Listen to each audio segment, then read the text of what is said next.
అనంత సనాతన ధర్మ ఛానల్కి స్వాగతం. ఓం శ్రీ గణేశాయ నమః. ఓం శ్రీ సరస్వతియై నమః.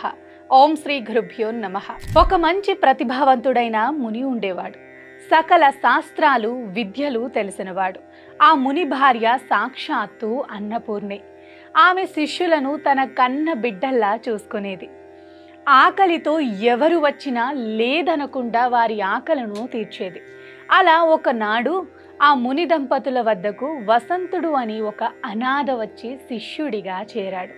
అతడు బాగా చురుకైనవాడు, తెలివైనవాడు కావటంతో అతనికి గురువుగారు నేర్పించే విద్యలన్నీ ఇట్టే అబ్బేవి. వసంతుడు కొన్నాళ్ళకే గురువుకు తెలిసిన అన్ని విద్యలన్నీ పూర్తిగా నేర్చేసుకున్నాడు. ఇక అతనికి నేర్పటానికి తన వద్ద ఉన్న జ్ఞానం సరిపోకపోవటంతో తనకు గురువులైన వారి వద్దకు పంపించి మరీ విద్యాభ్యాసం చేయించాడు ఆ గురువర్యుడు. అయితే కొన్నాళ్లకు అతనికి నేర్పటానికి తమ వద్ద ఉన్న విద్యలన్నీ పూర్తయ్యాయని ఆ పెద్ద గురువులైన వారు కూడా చెప్పారు. ఇదిలా ఉండగా నిండు చూలాలైన గురుపత్ని ప్రసవించే సమయం దగ్గర అవటంతో వసంతుడు ఆశ్రమంలో అన్ని పనులను తానే చూసుకుంటూ తల్లితో సమానురాలైన గురుపత్నిని కాలు కింద పెట్టకుండా చూసుకుంటున్నాడు. ఆమెకు పురిటి నొప్పులు ప్రారంభమయ్యాయి. ఆశ్రమం లోపల ప్రసవం జరుగుతుండగా వసంతుడు గుమ్మం బయటకు వచ్చి కూర్చున్నాడు. కాసేపట్లో లోపలి నుండి చంటి బిడ్డల ఏడుపులు వినిపించాయి. గురుపత్ని కవల పిల్లలకు జన్మనిచ్చింది. ఒక పిల్లవాడు, ఒక ఆడపిల్ల. ఇంతలో దివి నుండి భువికి దిగి వచ్చిన ఒక దివ్య పురుషుడు వడివడిగా ఆశ్రమంలోకి వెడుతూ గుమ్మం ముందుగా కూర్చున్న వసంతుడికి కనిపించాడు. మామూలు మనుషులకైతే అతను కనిపించి ఉండేవాడు కాదు. కానీ వసంతుడు దేవ రహస్యాలను కూడా నేర్చుకున్నాడు కాబట్టి ఆ వచ్చిన అతనెవరో ఇట్టే కనిపెట్టేశాడు వసంతుడు. అతడు బ్రహ్మ. అప్పుడే పుట్టిన పిల్లలకు నొసట రాతను రాయటానికి వచ్చాడని అర్థం చేసుకున్న వసంతుడు ఓపిగ్గా బయట కాచుకుని కూర్చున్నాడు. వసంతుడు బ్రహ్మ బయటకు రాగానే ఆయనకు ప్రణామం చేసి, స్వామి, మా గురువు గారి పిల్లల నుదుట ఏం రాశారో దయచేసి సెలవివ్వగలరు అని వినమ్రపూరితంగా అడిగాడు. బ్రహ్మ తనను చూడగలిగిన ఈ పిల్లవాడు సామాన్యుడు కాదు అని తెలుసుకుని వసంతుడు అడిగిన విధానానికి ముచ్చటపడి ఇతరులకు తెలియజెయ్యరాని రహస్యాన్ని అతనికి చెప్పడానికి నిర్ణయించుకున్నాడు. అప్పుడు ఇలా చెప్పాడు, నాయనా, ఈ అబ్బాయి నిరక్షర కుక్షి అవుతాడు. ఇతని జీవిత కాలమంతా ఇతని వద్ద ఒక మూట బియ్యము, ఒక ఆవు, ఒక పూరి పాకం మాత్రమే ఉంటాయి. ఇతడు రోజంతా కష్టపడినా తన రెక్కల కష్టంతో కాన కష్టంగా పిల్లల్ని పోషిస్తాడు అంతే అన్నాడు. ఇక ఆ అమ్మాయి మాత్రం వేశ్య అవుతుంది. డబ్బుల కోసం రోజుకో పురుషుడితో సంభోగించే వారకాంత అవుతుంది అని చెప్పి అక్కడి నుండి వెళ్ళిపోయాడు బ్రహ్మ. అది వినిన వసంతుడు నిశ్చేష్టుడయ్యాడు. సాక్షాత్తు దైవ సమానులైన తన గురు దంపతులకి పుట్టిన పిల్లలకు ఇలాంటి రాత రాసాడేమిటి ఆ విధాత అని విచారంగా ఆలోచనలో మునిగిపోయాడు. వెంటనే తన గురువుగారిని బ్రహ్మరాత మార్చగలమా అని అడిగాడు వసంతుడు. దానికి ఆయన, అది సాధ్యం కాదు నాయన, అది ఎవ్వరికీ సాధ్యం కాదు అని చెప్పాడు. పిల్లలు పెద్దవాళ్ళయ్యే కొద్దీ వాళ్ళ రాత నిజమవటం వసంతుడికి కనిపించసాగింది. ఆ ఇద్దరికీ చదువులు వంట పట్టడం లేదు. ఎందరికో విద్యాబుద్ధులు నేర్పిన గురువుగారి పిల్లలు ఇలా అయ్యారేమిటా అనే దిగులుతో వసంతుడికి దేని మీద ఏకాగ్రత కుదరటం లేదు. దానికి తోడు ఆ పిల్లలిద్దరూ వసంతుడి వెంటపడి అన్నయ్య అన్నయ్య అని తిరుగుతూ ఉంటే అతడికి దుఃఖం మరింత ఎక్కువగా సాగింది. ఒకరోజు గురువుగారితో చెప్పి ఆయన అనుమతి పొంది దేశం చుట్టి రావటానికి బయలుదేరి వెళ్ళాడు. ఎన్నో చోట్లకు వెళ్ళి ఎందరో పండితులను కలిశాడు. వారందరినీ వసంతుడు ప్రశ్నించాడు, బ్రహ్మ రాసిన రాతను మార్చగలమా అని. దానికి వసంతుడికి అందరూ చెప్పిన సమాధానం, బ్రహ్మరాత మార్చడం అసాధ్యం, అది ఎవరి తరమూ కాదు అని అలా అక్కడా ఇక్కడా తిరుగుతూ తన అన్వేషణను కొనసాగిస్తూ 20 సంవత్సరాలకు పైగా గడిపేశాడు. అప్పటికి గురువుగారి పిల్లలకు 25 ఏళ్ళు వచ్చాయి. వసంతుడికి వాళ్ళు ఎలా ఉన్నారో చూడాలనిపించసాగింది. ఆశ్రమానికి తిరిగి వచ్చాడు.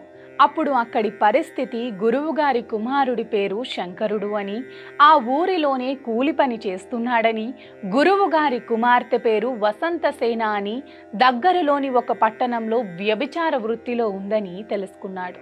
తనకు పుట్టిన పిల్లల దుస్థితి చూసి దిగులుతో మంచం పట్టి గురి దంపతులు మరణించారని కూడా వసంతుడు తెలుసుకున్నాడు.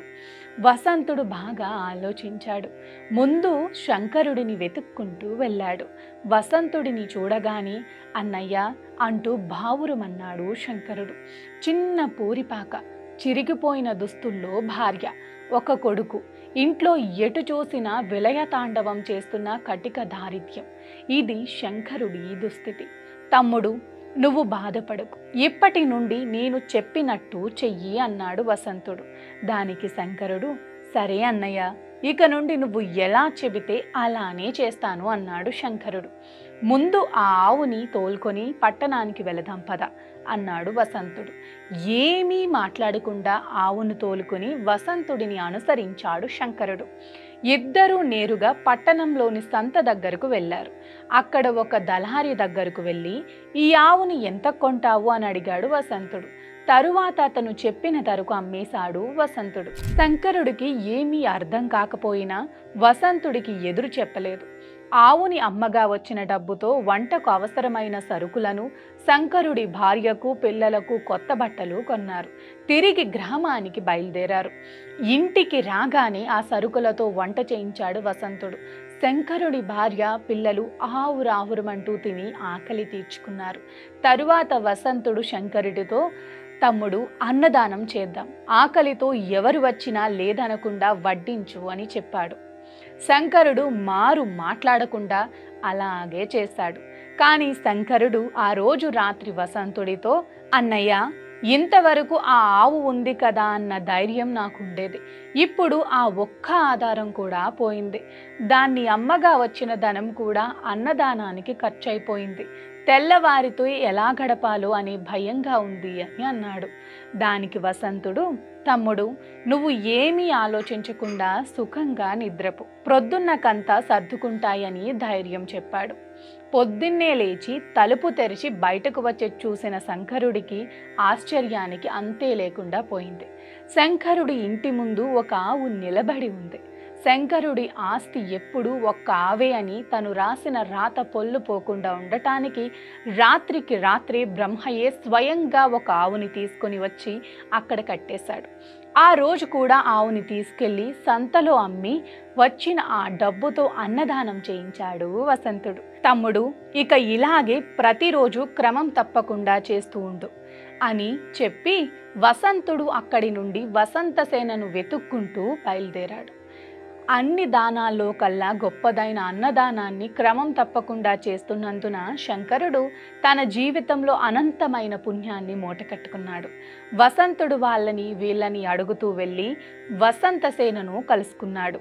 వసంతసేన ఒక అవ్వతో కలిసి ఒక ఇంట్లో ఉంటుంది. ఆమె వసంతుణ్ణి చూడగానే బోరుమని ఏడ్చేసింది. అన్నయ్య, నేను మహాపాపిని, ఈ పాప పంకిలంలో కూరుకుపోయాను. మీలాంటి ఉన్నతుడిని చూడటానికి కూడా నాకు అర్హత లేదు అని బావురుమంది. ఊరుకో చెల్లి, ఊరుకోమ్మా, ఈ పాపపు పంకిలం నుండి నువ్వు బయటపడే మార్గం నేను చెబుతాను. ఇక ఇవాల్టి నుండి నేను చెప్పినట్టు చెయ్యి అని ఆమెను ఓదార్చాడు వసంతుడు. దానికి సరే అని ఒప్పుకుంది వసంతసేన. ఆ రాత్రికి విటులు ఎవ్వరూ వచ్చినా 1,00,000 వరహాలు చెల్లిస్తేనే లోపలికి ప్రవేశమని చెప్పమని అక్కడ వసంతసేనతో ఉన్న అవ్వకు చెప్పాడు వసంతుడు.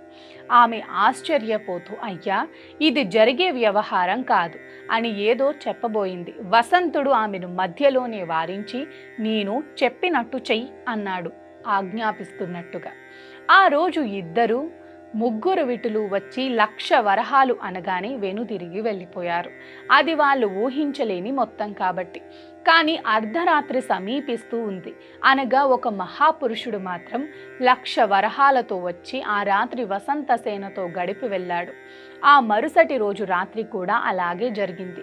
తన రాత తప్పకూడదని 1,00,000 వరహాలు ఇచ్చి వసంతసేనతో సంభోగించింది సాక్షాత్తు ఆ బ్రహ్మేనని వసంతుడికి తెలుసు. అలా బ్రహ్మ సంభోగం వలన అప్పటి వరకు ఆమె మూటగట్టుకున్న పాపాలన్నీ పటాపంచలైపోయాయి. ఆమె జన్మ చరితార్థమైంది. అలా వసంతుడు వాళ్ళిద్దరి చేత పుణ్యకర్మలు చేయించి గురు దంపతుల రుణం తీర్చుకున్నాడు. ఈ ప్రపంచంలో ప్రతి జీవి నుదుట తలరాత రాసేది బ్రహ్మే అయినా దానిని చక్కగా తీర్చిదిద్దుకునే శక్తిని, అవకాశాన్ని మాత్రం ప్రతి జీవికి ఇచ్చాడు అని గ్రహించాడు. దానిని నిరూపించాడు. అలా బ్రహ్మరాతను సైతం బ్రహ్మాండమైన రాతగా మార్చి చూపాడు వసంతుడు. నమస్కారం.